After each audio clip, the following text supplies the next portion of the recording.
Esselamu Aleyküm, hürmetli müteallim grubu. Allahu Teala rahmeti, bereketi, mağfireti daim üzerimizde olsun. Geçen derslerde biz nun harfinin hükmü hakkında, nun harfi sakin ve yahuda tenvinden sonra 5 hükmü hakkında okuduk. Ve onun birincisi izhar ne demektir? Yani neyi izhar ederiz? Nun harfinin izhar etmenin sebebi ondan sonra gelen 6 harf hakkında okuduk. Hansı ki boğaz harflerden elif, he, ayn, he, gayn, ha. Bunu hakkında biz okuduk. Çok haş ederdim dediğim cümleleri yazasınız. Yazmadan bacılar, kardeşler bunu öğrenmeye mümkün değil. Vallahi değil. Biz yaddaşımızı dedik yazmakla, okumakla, eşitmakla. Biz yaddaşımızı güçlendiririz. En azından bir 10 dakika, 15 dakika bu Kur'an okumak isteyen insanlar bunu yazsınlar. Çok haş ederdim ben. Nun harfinin izhar hakkında geçen defa geçtik. Bazı insanlar başa düşmüşler. İzhar ne demekti? İhfa ne demekti? Tenvin ne demekti? Sükun ne demekti? Bunları düzgün şekilde çattırabilmeli bazı insanlar. Elbette biz bir derse başlayan vakti misal için diyorum ben. İhfa ne demekti? Süren şeydi mi? Minen şeydi mi? Yiyen şeydi mi? Giyen şeydi mi? Bunu bilmek lazımdı.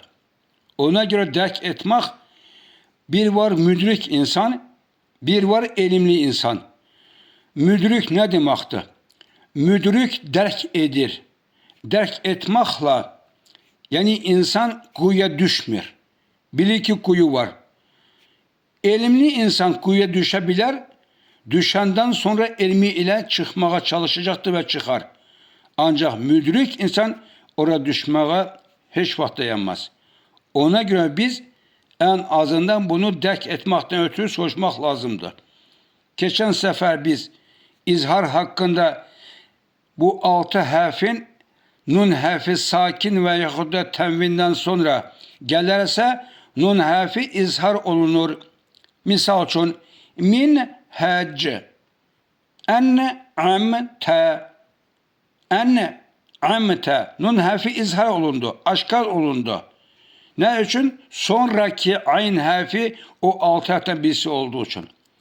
Bugün biz izharın antonimi, yani açıklamak değil, yani bunu gizletmek, ihfa etmek, yani gizli burnundan, kanınızdan çıkan ses. Nun harfi eşitmiyor burada. Yani antonim ne demekti?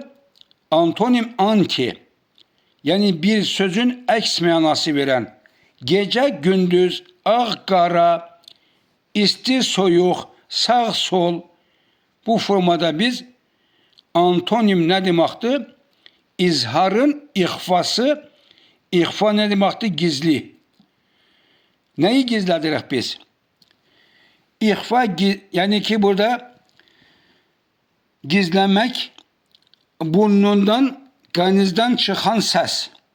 Eğer nun harfi, görürsün nun harfi, sakin, üstüne sükun var. Buna sakin diyorlar. Veyahut tenvin, en, in, un, hareke ile olan tenvir. Yani burada görür ki en, in, un'dan, tenvinden sonra bu 15 harften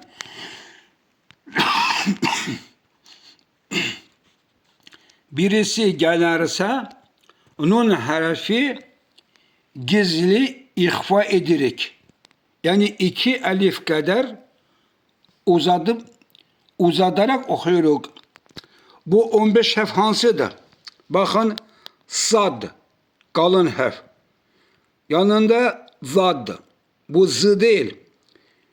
Dilin yan hissesini, yanakları üst kök arka dişlere değdirip bu formada vad, del, delin zel, bu peltek z deyirlər. Bu z dilin ucu dişlerden, kabak dişlerden çöle çıkır. T, f, bu da peltek s deyirlər. Eyni mehrac, zel, f, ikisi de dilin ucu dişlerden, kabak dişlerden çöle çıkır. Sin, şin, a, za, f, kaf, kef, cim, z. Bu ra'nın z. Bu 15 harflerden her birisi eğer nun harfi tenvinden veya da sükundan sonra olarsa o vakti ihfa olunur. Misal burada yazmışım ben. Min şerri. Nun harfi sakin oldu. Sonra ş harfi geldi. Ş harfi hangi harflerdendir? Biz görürük ki yukarıda 15 harflerden birisiydi. Ona göre nun harfi ne oldu? Burada ihfa oldu, gizli. Bu, yani bu burnundan, kanizden ses dedik.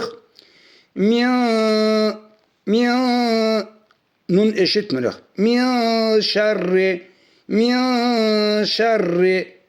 Kur'an'ın güzelliği buradadır.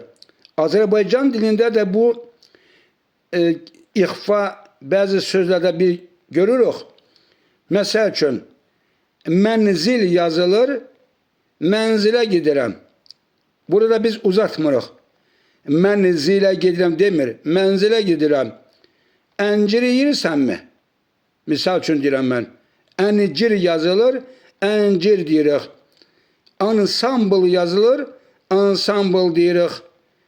İnşaat yazırıq, inşaat kimi deyirik. Azerbaycan'da da bu ihfa var. Ona göre ancak bizde ihfada uzatmak yoktu. Arap lügatında uzatmak var. Miya şerri kimi.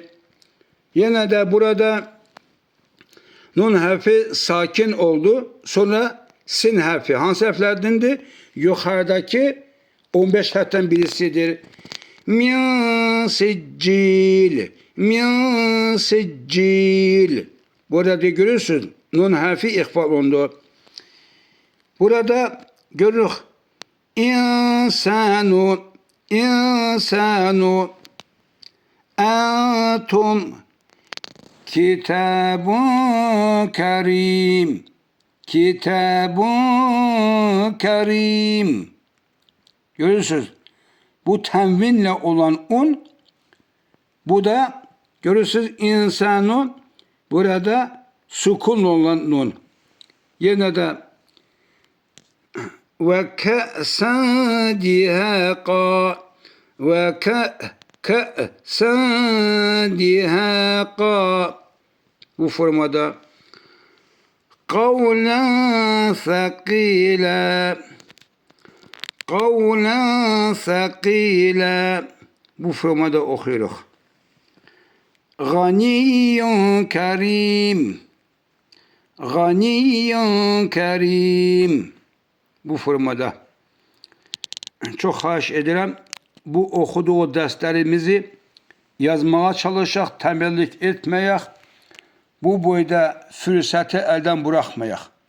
Ona göre Allah-u Teala zeka açıklığı versin. İnşallah Rahman biz bu dersten soruşasıyıq.